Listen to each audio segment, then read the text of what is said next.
Bonjour à tous, allez on va réviser ensemble le DS donc de jeudi. Pour ça, qu'est-ce qu'on va faire? On va se faire un ou deux exercices sur tout ce qui est repérage avec lecture de courbes et compagnie. Et après, plaçage de points, etc. etc. Et après, ce qu'on va se faire, c'est une ou deux fractions. D'accord? Une ou deux exercices de calcul sur les fractions. Ça, vous en avez toute une palanquée dans le cours précédent. Donc, vous avez de quoi vous entraîner, mais on va juste en faire un ou deux pour revoir ça tranquillement. Allez, donc on se corrige ensemble le 3.5 qu'on n'avait pas eu le temps de corriger en cours. Donc si vous n'avez pas eu le temps de le faire, faites-le maintenant et puis vous reprenez la vidéo juste après. Alors, donc on y va. Qu'est-ce qu'on nous demande? On a une courbe de température ici sur 16 jours du 1er au 16 décembre.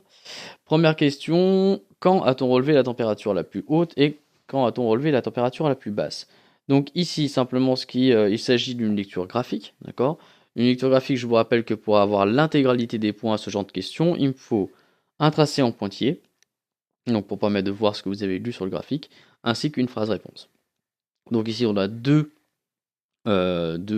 lectures à faire, une pour la température la plus haute, donc ici on peut voir que la température la plus haute elle est ici, et la température la plus basse elle est ici. Donc si je mets mon graphe, d'accord, moi je me suis mis mon graphe sous GeoGebra, donc hop, je vous l'affiche. Donc si je mets mon graphe sous GeoGebra, ici je vais avoir donc deux tracés en pointillés, un pour la température la plus haute et une pour la température la plus basse. Donc ça c'est indispensable, c'est la moitié des points. Et après ce que vous devez faire, d'accord, simplement, donc on repère ici que la température la plus haute c'est le jour 4 et que la température la plus basse c'est pour le jour numéro 10. Donc pour avoir l'intégralité des points, les pointillés, plus derrière la phrase réponse. Alors pour ça, on revient hop, à notre texte. Et donc, la température la plus haute, j'écris en abrégé, hein, la température la plus haute, la température la plus haute a été relevée le jour 4. La température la plus basse a été relevée le jour 10. Et donc je vous le dis encore une fois parce que j'ai vraiment pas envie d'enlever des points là-dessus, d'accord? Bien me remettre les pointillés à chaque fois, hein. D'accord? Ça c'est primordial. N'oubliez pas les pointillés parce que sinon moi je vous oublie la moitié des points. On continue. Combien de jours a-t-on relevé une température positive? Donc là simplement il suffit de compter le nombre de jours où la courbe elle est au-dessus, pas de l'axe des abscisses, d'accord? Parce que je vous rappelle que ici vous avez les températures qui sont positives et ici les températures qui sont négatives. Donc on repère, là c'est négatif, négatif. Donc 1, 2, 3. Non, le 6 ça marche pas. Donc 3, 4.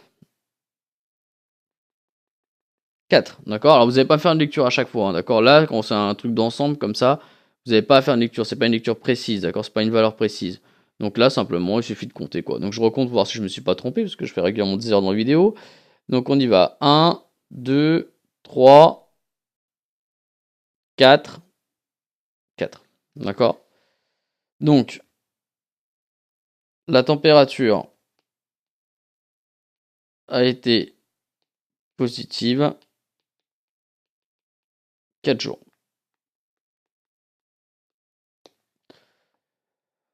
Quels sont les jours? D'accord, donc là on me demande juste combien, donc 4 jours, d'accord? Soyez si précis sur les questions, d'accord? Là on me demande quels sont les jours, donc il va falloir que je donne leur numéro. Quels sont les jours où la température minimale est comprise entre -3 et -2? Alors, ça on va se mettre sur le graphique. Et moi ce que je vous conseille de faire, alors vous pouvez même le faire, le tracé en fait, comme ça vous permet de le voir. Alors on va se mettre sur le graphe, hop là. On se met sur le graphe et je vais me faire un trait entre -3 et -2. Alors hop, entre -3, hop, et -2.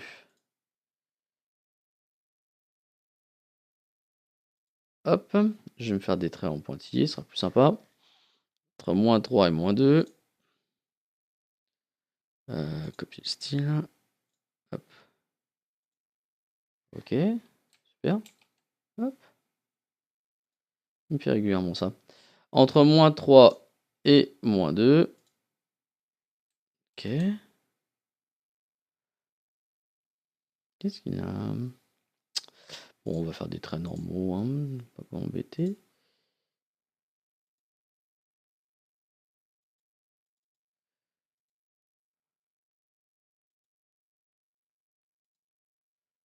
Hop. Et hop.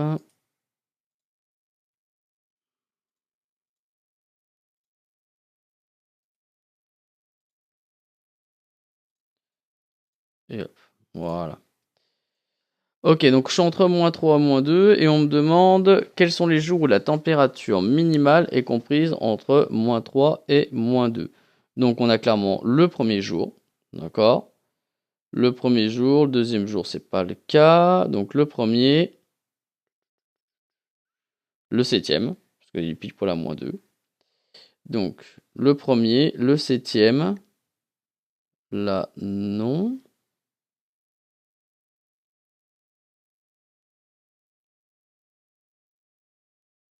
Non plus. Le douzième, le treizième, et c'est tout. Donc voilà, les autres, en fait, soit la température elle est trop basse, soit elle est trop haute. En fait, par exemple, l'erreur. Le neuvième, c'est de croire que le neuvième, ça rentre dedans, parce que la courbe, elle croise sur 9. Mais 9, la température minimale, elle est, bon, on le verra un peu plus tard, elle est à moins 4,5, quoi, à peu près. Donc la température minimale, elle n'est pas comprise entre moins 2 et moins 3, elle est encore plus basse. D'accord? Donc faut vraiment, le jour, faut vraiment qu'il soit dans cet intervalle-là, là, dans ce couloir-là, entre moins 3 et moins 2. Donc je répète, on a, hop, j'écris en même temps. Donc on a le jour 1. Donc jour 1. Jour 1. Après j'ai dit jour 7.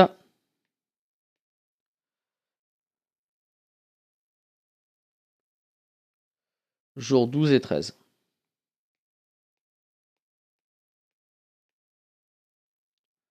Voilà, tout bon. Donc je vous ai pas fait de phrase, mais vous avez vu la réponse. Hop, on va reprendre la question. Donc c'est jour 1, 7, 12 et 13. C'est tout bon. Donner la température approximative notée le 9 décembre. Donc là, pareil, il va me falloir absolument... Hop. Il va me falloir absolument... Il va falloir absolument faire les traits de construction. Donc pareil que tout à l'heure. Oh, j'ai du bug là. Il va me falloir vraiment des traits de construction donc, comme tout à l'heure. Hop là. Ok. J'ai GeoGebra qui est monté, c'est pas grave. Donc c'est pareil en fait. Bon, je vous montre simplement ici, d'accord. Simplement, donc on part du moins 9, d'accord. Vous me faites un pointillé du 9e jour, excusez-moi. Donc du 9e jour. Vous partez ici. Hop, vous allez taper la courbe ici. Vous voyez que c'est entre moins 4 et moins 5. Vous essayez de me faire la lecture la plus possible, la meilleure possible. Donc normalement, vous devez, donc, et puis moi faire un trait jusqu'ici. Vous devez être à moins 4. 3, quelque chose comme ça, d'accord. Essayez de me faire la lecture la meilleure possible. On voit qu'on est, ouais, on est un peu au-dessus de moins 4,5. Donc à moins 4,3, quelque chose comme ça. Ok. Bon, rien de bien compliqué. Tout ce qui est lecture graphique, de toute façon, vous vous cassez pas la tête. Vous faites bien les pointillés, vous faites les lectures, vous faites la meilleure lecture possible, d'accord. C'est toujours pareil. De toute façon, une lecture graphique, il y a forcément des erreurs. D'accord? Donc, vous cassez pas la tête avec ça. C'est normal. Essayez de minimiser simplement cette erreur. Allez, on va passer aux exercices où, par exemple, on a à placer des points. Alors, hop, je vous fais un repère rapide. Hop, je vous prépare. Voilà. Hop, on va prendre l'iPad.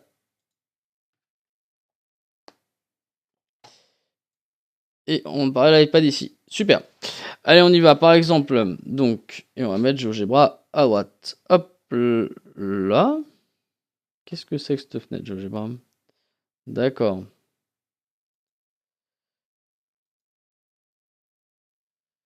Ok, très bien.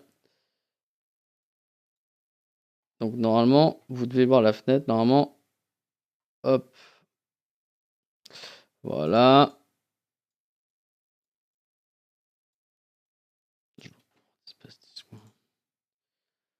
Je change la taille des caractères.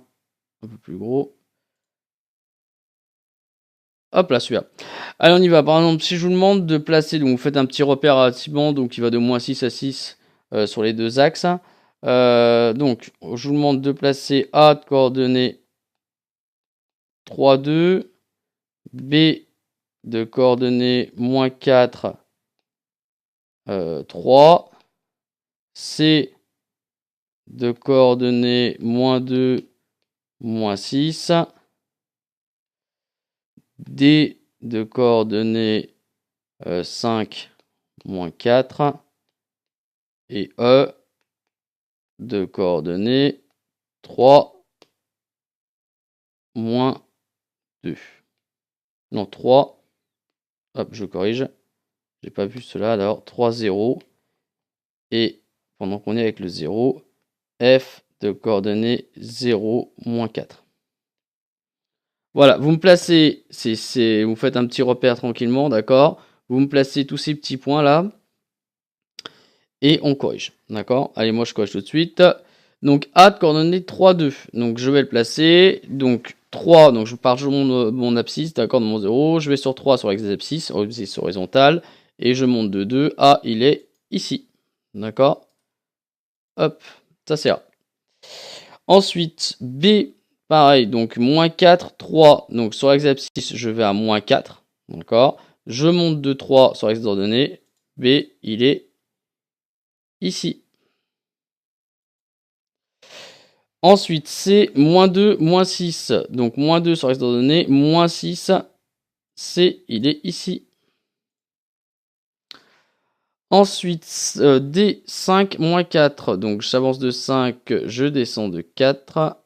Hop. D, il est ici. Et E, 3, 0. Donc, 3, j'avance de 3 sur l'axe abscisse. 0, je ne bouge pas sur l'axe d'ordonnée. Donc, il est sur l'axe abscisse. E, il est ici. F de coordonnées 0, -4. Donc 0 sur l'axe abscisse, je reste sur l'origine. Par contre, -4, je descends de 4. Et hop, F, il est ici. Donc pareil, vous aurez un exercice de ce type-là, forcément, vous aurez à placer des points. Vous aurez aussi un exercice où derrière, il va falloir, vous avez des points, il va falloir donner les coordonnées. Utilisez-moi bien, d'accord, cette écriture-là, hein, d'accord. Je n'accepte aucune autre écriture, d'accord. Donc bien le point-virgule pour séparer l'abscisse et l'ordonnée, bien l'abscisse en premier, l'ordonnée en deuxième, la notation entre parenthèses avec le nom du point. Voilà, ce qu'il faut, c'est juste respecter ces normes-là. Allez, dernière partie, la partie fraction. Hop.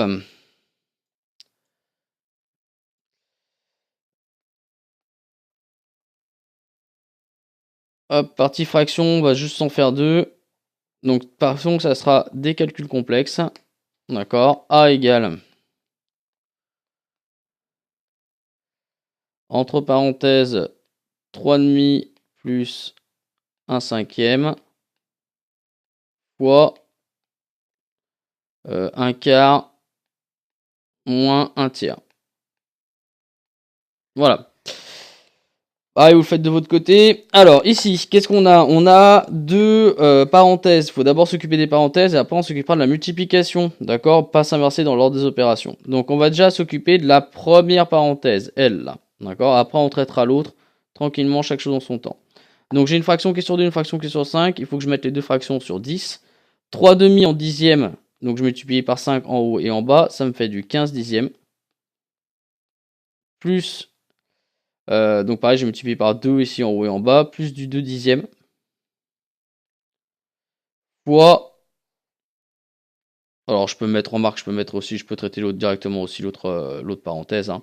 J'ai une fraction sur 4, une fraction sur 3, donc je vais mettre mes deux fractions sur 12. Donc hop, 1 quart pour passer en deuxième, j'ai multiplié par 3 en bas, donc j'ai multiplié par 3 en haut aussi. Hop, pareil, 1 tiers pour passer en douzième, j'ai multiplié par 4 en bas, donc j'ai multiplié par 4 en haut, moins 4 douzième. Donc maintenant, j'ai toutes des fractions sur 10 ou sur 12, donc j'ai même dénominateur à l'intérieur de chacune de mes parenthèses, donc je vais pouvoir opérer à ma somme. Donc ça me fait 15 dixièmes plus 2 dixièmes, ça me fait du 17 dixièmes, fois 3 douzièmes moins 4 douzièmes, ça me fait moins 1 douzième.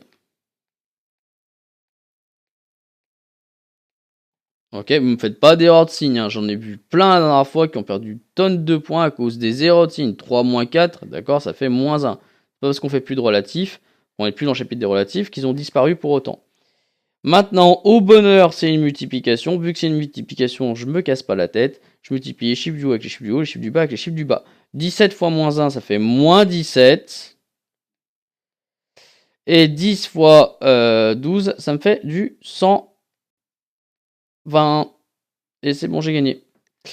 120 n'étant pas un multiple de 17, il n'y a pas de simplification possible. Il faut bien revoir les simplifications parce qu'on vous demandera de simplifier les calculs. D'ailleurs, ce qu'on va se faire en deuxième, d'accord, c'est une simplification. Revoyez tous les calculs qu'on a fait. Vous avez plein d'exemples dans votre cours, etc. Entraînez-vous. C'est des calculs de ce type-là que vous aurez. D'accord, de ce niveau-là de complexité. Simplement, hop.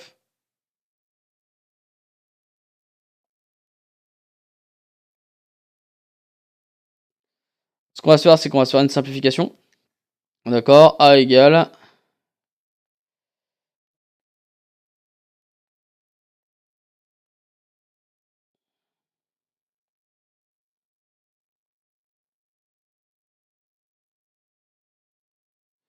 411 sur 120. Très sympathique comme nombre, d'accord. A égale 411 sur 101, je simplifie tout ça. Alors, déjà, je regarde et je vais essayer de décomposer. Déjà, mon petit truc, d'accord, c'est que le 120, on peut commencer par le 120 parce qu'il est sympa, lui. D'accord, 120, c'est 12 fois 10. Je pense que ça, tout le monde l'a vu. Je décompose mon 12. 12, c'est 3 fois 4. Et 10, c'est 5 fois 2. Hop, ça y est, j'ai décomposé 120. C'est 3 fois 4 fois 5 fois 2. Je pourrais encore même décomposer le 4. Allez, ça donc fait 3 fois 2 fois 2 fois 5 fois 2. Ça y est, là j'ai vraiment décomposé, je suis au top. D'accord, 411 maintenant. Alors 411, c'est déjà pas pair. Donc ça c'est pas cool. Ce qu'on va faire, c'est qu'on va tester le multiple de 3. Je vous rappelle que le multiple de 3, j'additionne tous les chiffres qui composent un nombre. Si c'est un multiple de 3, c'est-à-dire que mon nombre est un multiple de 3. 411, 4 plus 1, 5 plus 1, 6. 6, est-ce que c'est un multiple de 3? Oui. Ça veut dire que 411, c'est 3 fois quelque chose.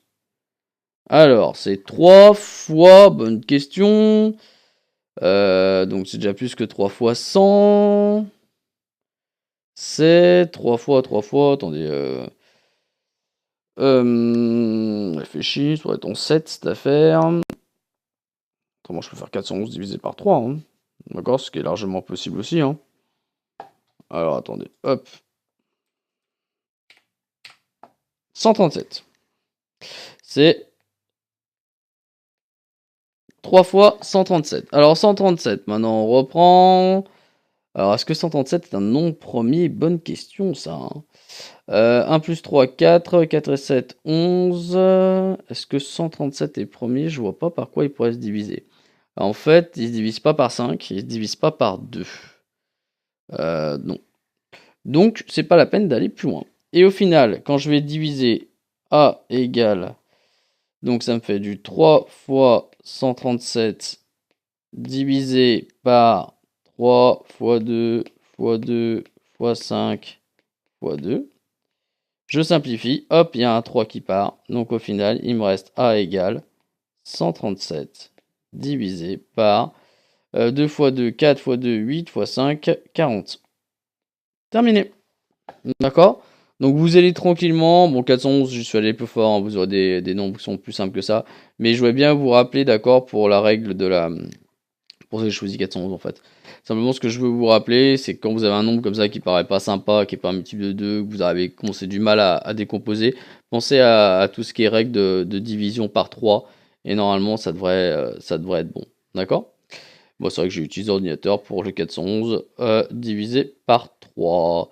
J'avais la flemme.